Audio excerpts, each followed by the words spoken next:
Lagos, the most populous city in Nigeria and the second largest city in Africa after Kinshasa of the Democratic Republic of Congo. Lagos has a population of over 14 million people as of 2021 within the city proper, and a metropolitan area with a total population of over 21 million, making it the second largest metropolitan area in Africa after Cairo. Lagos is famous throughout Africa for its music scene. It has a vibrant nightlife that has given birth to a variety of music styles such as Nigerian hip-hop, highlife, juju, fuji, and Afrobeat.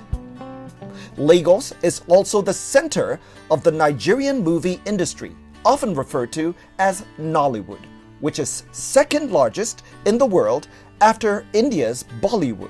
But perhaps what makes Lagos most significant when it comes to taxation is that it remains the major economic focal point in Nigeria, generating around 10% of the country's GDP. Most commercial and financial business is carried out in the Central Business District situated on the island. This is also where most of the country's commercial banks and financial institutions and major corporations are headquartered.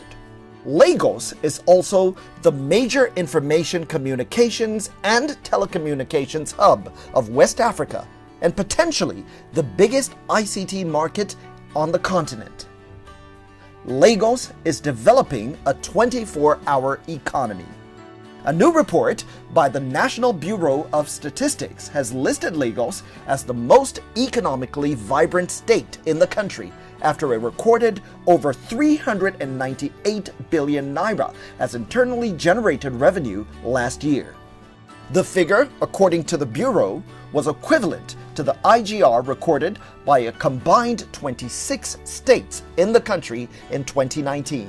It is therefore no surprise that most of the biggest contributors to the Tertiary Education Trust Fund through 2% education tax from assessable profits of all registered companies in Nigeria are headquartered in Lagos.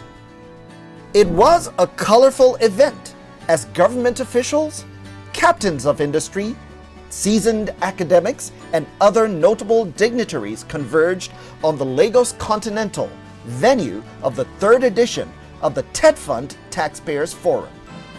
The event, which kicked off at 11 a.m. on the 12th of August 2021, was organized to recognize and honor selected taxpayers that have contributed positively and consistently to education tax collection over the years. It was also a special day to showcase Tetfund intervention activities over the years to taxpayers and the public, while creating an avenue for formal interaction with taxpayers and other relevant stakeholders. The taxpayers also had an avenue to convey their experiences regarding tax matters as partnerships with taxpayers were strengthened as a means of mobilizing support for the payment of education tax. The theme of the third edition of the forum was Tetfund Intervention, Catalyst for Transforming Tertiary Education in Nigeria. Malam Adamu, the Minister of Education, has always been a passionate supporter of Tetfund's activities. He has given full backing to the Tetfund Standing Committee on Research and Development and provided a representative from his office to serve on the drafting committee for a bill to establish a National Research and Development Foundation in Nigeria. At the Taxpayers Forum, the minister was represented by the Pro-Chancellor of the University of Benin and co-founder of Echo Hospital, Dr. Sumi Kuku. Also worth noting that the federal government through Tetfund since inception till 2012, when it held its first edition of this forum, had committed a total sum of 781 billion naira towards the promotion and advancement of the education sector in the country. By the year 2015, when the second edition of the plan came on, a further sum of 470 billion was collected as education tax and promptly deployed for various infrastructural and academic development initiatives in the nation's tertiary education sector. In all, the education tax collection has improved over the years, and this has enabled the fund to contribute more meaningfully as well as tremendously to the development of tertiary education in the country. In his welcome address, the Executive Secretary of Tetfund, Professor Suleiman Elias Bogoro, reeled out the tremendous achievements of the intervention agency since establishment, particularly in infrastructure and training. Over the years, are channeled into different activities and areas in line with the mandate of the fund as enshrined in the Establishment Act. Infrastructure has been given special attention in this regard because of its decay and collapse across public tertiary institutions in Nigeria at the onset. A careful observation will reveal that the fund has between January to December 2020 alone carried out 16,982 various infrastructure projects across the beneficiary institutions. Considering the projects carried out since inception, based on annual allocation to institutions over the years, that is 2011 to 2021, 10 years. By the way, I'm pleased to inform you, in the next few months, we shall be celebrating formally 10 years of the establishment, the coming into being of Tetfund, originally ETF. It is estimated that a total of 152,838 various infrastructure projects have been carried out across the various public tertiary institutions. These projects include construction of lecture theaters, classrooms, hostels, offices, laboratories, road networks, and fencing of institutions in different parts of the country.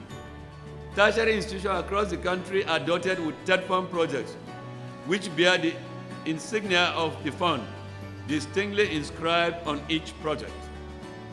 Additionally, we sponsored over 10,000 lecturers in the local PhD program, over 9,000 lecturers in the local master's degree program across the country between 2011 and 2020.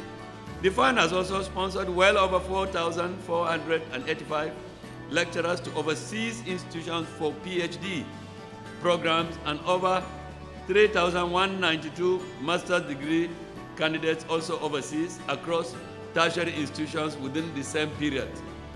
Let me say this, today in Nigeria, Tetfund is sponsoring the highest number of higher degree, masters and PhD overseas. The fund has, and let me say this, the indices are out there. I will never forget in a state polytechnic sometimes last year when I went to inspect, that the rector said, 5 years ago, sir, we had only 3 PhD holders in this polytechnic. Today, we have 73 within the period of 5 years. These are some of the outcomes from our interventions that we are happy to share with you. The fund has further supported over 71,000 lecturers in federal and state colleges of education under its teacher supervision program called Teaching Practice. Am I right? Bringing to a total 98,000 the number of academic staff across public tertiary institutions that have benefited from the academic staff training and development program of the fund. The fund has sponsored an estimated 17,000 plus academic staff across tertiary institutions in the country to foreign conferences. Over 4,000 non-academic staff of public tertiary institutions have also benefited from same sponsorship. Again, over 17,000 academic staff have been sponsored to attend local conferences within the country, while about 28,000 non-academic staff have also been sponsored by the fund to attend local conferences, workshops across beneficiary institutions in the country, all in an effort to build the nation's capacity, skill, and manpower. In all, the fund has sponsored a total of 67,000 plus academic and non-academic staff of public tertiary institutions to local and overseas conferences between 2011 and 2021 this year. Over 2 million books for use in libraries of public tertiary institutions across the nation to equip students and lecturers of institutions with resources required to impart the necessary knowledge required in the 21st century. Tetfund also, between 2011 and 2020, procured 152,000 e-resources and over 380,000 equipment and furniture distributed to various public tertiary institutions across the country. In the area of academic manuscripts, developing academic manuscript to textbooks, the fund supported and approved total of 1,362 manuscripts. I can tell you without fear of contradiction, go to our libraries, the central libraries of our tertiary institutions, as well as faculty and departmental libraries. Most of the textbooks being used by students, you will find Tetfund insignia on them. These are some of the things we are proud to share with all of you. Professor Bogoro wasn't done yet. He proceeded to unveil the paradigm shift of Tetfund towards the institutionalization of research and development into all spheres of the Nigerian economy as a strategy for strengthening the nation's competitiveness. Research has remained a special intervention line of the fund since it was introduced in 2009.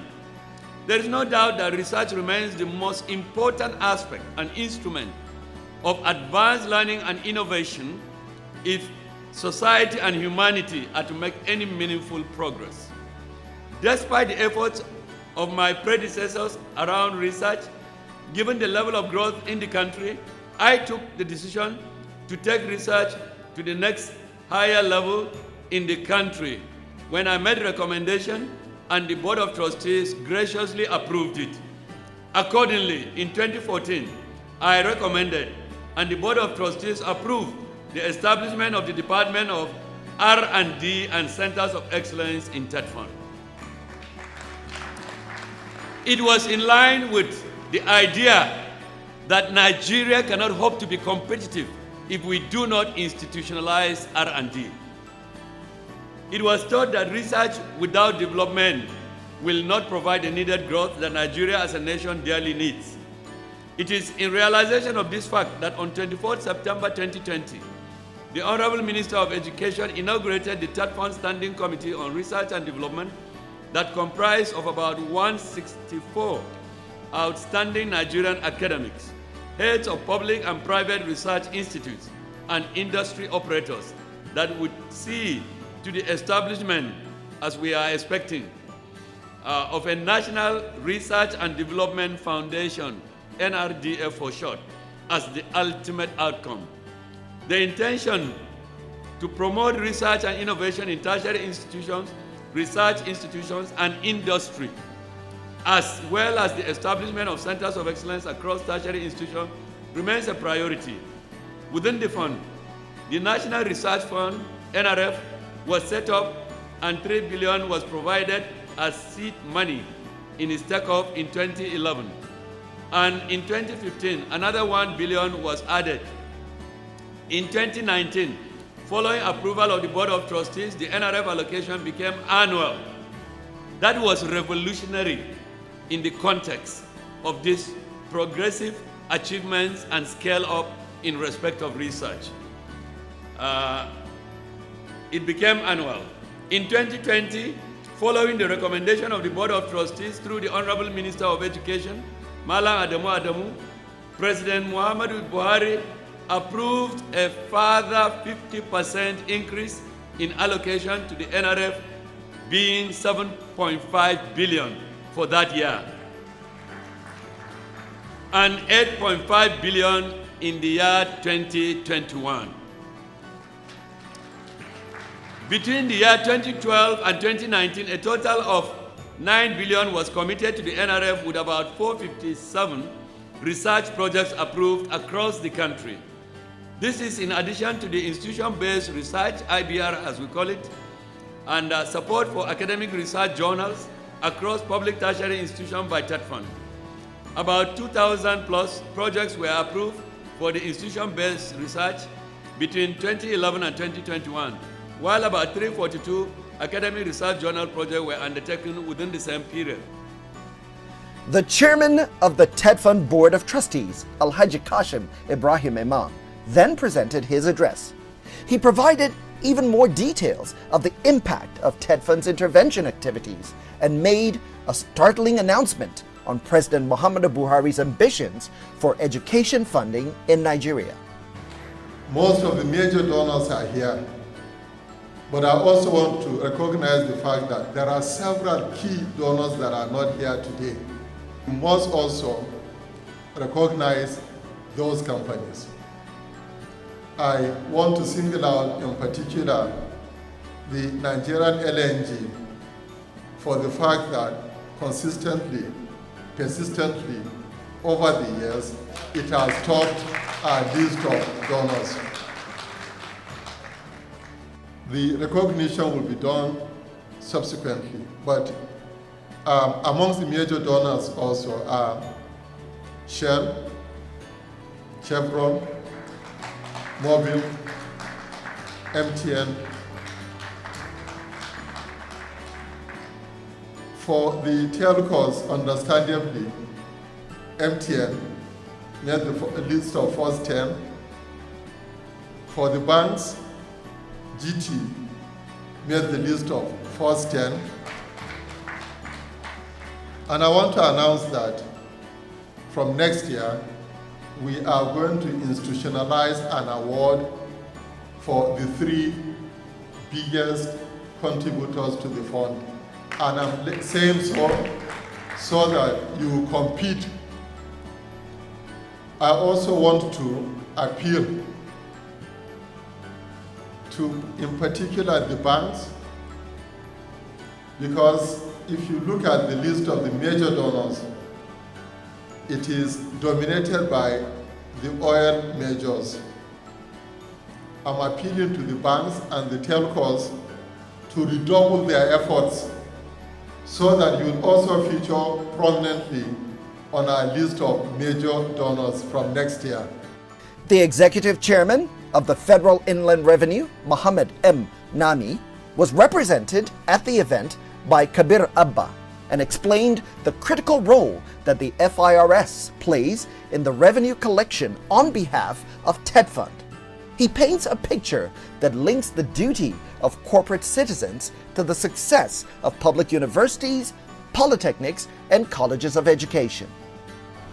In 2020, last year, FIRS collected and remitted the sum of 259.5 billion naira to Tetfund, which went a long way in supporting development of education at the tertiary level.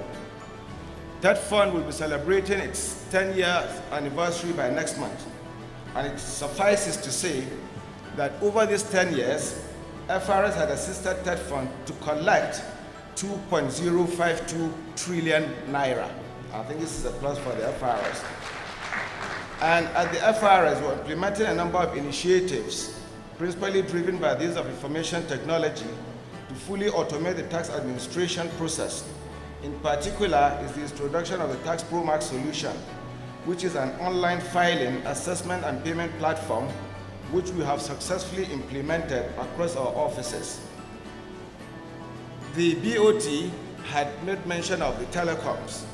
I want to assure you, sir, that the FIRS just a couple of months ago opened offices specifically to take care of telecommunications companies. Those tax offices are open to cater for telecos only. So I can assure you that in the next couple of months, you'll see improvements in, education. Yes, sir.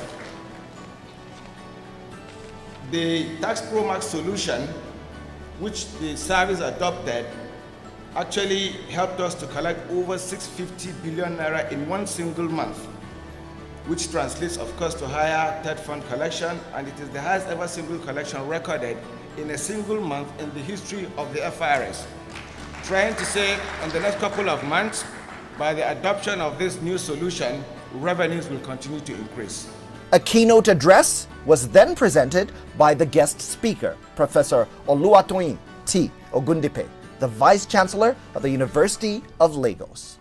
There's a need for the companies to pay tax. It's very important. because available data in 2008 confirms that about 2.2 million companies are registered in Nigeria, but only 104 companies always pay. The harmonization of modalities for granting tax holidays to companies by relevant arms of government, there's need for us to look at that and see how we can help some of these companies. I'll give you one example. During our convocation, we just announced that we need tablets for 3,500 students. And the chairman of the company paid for it. So something like that, in developed countries, they always have rebates. Then there's low response rate from FIRS. I'm happy that FIRS representative already committed themselves. So committed the company that they will make sure they improve on what they are doing now. Then we have discrepancies in the figures received from FIRS headquarters and the field officers. You said you are going to do something about that too. A series of goodwill messages were presented by the different stakeholders present. A pivotal moment was the address by the chairman of the occasion, the Lagos State Governor, Babajide Sanwo-Olu, represented by his deputy, Dr. Kadiri Obafemi Hamzat. This forum encourages us to talk to our friends in the industry to say that the contribution is key. Like Professor Budibe again said, tell me that country where you are doing well, but the universities are not doing well. It doesn't exist. In fact, in one of his books, Walter Isaac, I think we all know him, it's a Nobel laureate, The Innovators. It clearly shows the role of various institutions in the progress of the United States. As a matter of fact, the United States of America will not be what it is if they didn't start the Academy of Science and the Academy of Engineering, chaired at the time by the Dean of Engineering of MIT. The research that they had is still there. My understanding based on that report is that they only utilize about 46% of what like that. So we all live in a state of dysfunctionality when we don't fund our universities. So all these institutions that you mentioned, Nigerian companies, all the rest, it is in our interest to fund the universities. Funding has been a major topic regarding our tertiary institutions in Nigeria. So adequate funding for infrastructure development and research will definitely have positive impact on the quality of research at this level and will hopefully reduce the incessant industrial conflict and disruption of academic calendar in our public institutions. And then it was time to recognize some of those who, through their compliance with the rule of law, have formed a solid foundation for the growth of tertiary education in Nigeria. Some of the companies who received awards were exceptional in the level of their compliance. Inspired by the top 5 contributors on the award list, the commitment and resolve of Tetfund to contribute in building a prosperous nation remains unshaken. The American economist and Nobel laureate in economics, Professor Gary Becker of the University of Chicago, was quoted as saying, "My work on human capital development began with an effort to calculate both private and social rates of return to men, women, blacks, and other groups from investment in different levels of education." According to Professor Bogoro, this summarizes the essence, reason, and purpose of the Taxpayers Forum hosted by Tetfund. With collective cooperation and commitment of all stakeholders to basic responsibilities as responsible citizens and leaders, so much can be achieved for Nigeria. And that is the paradigm shift.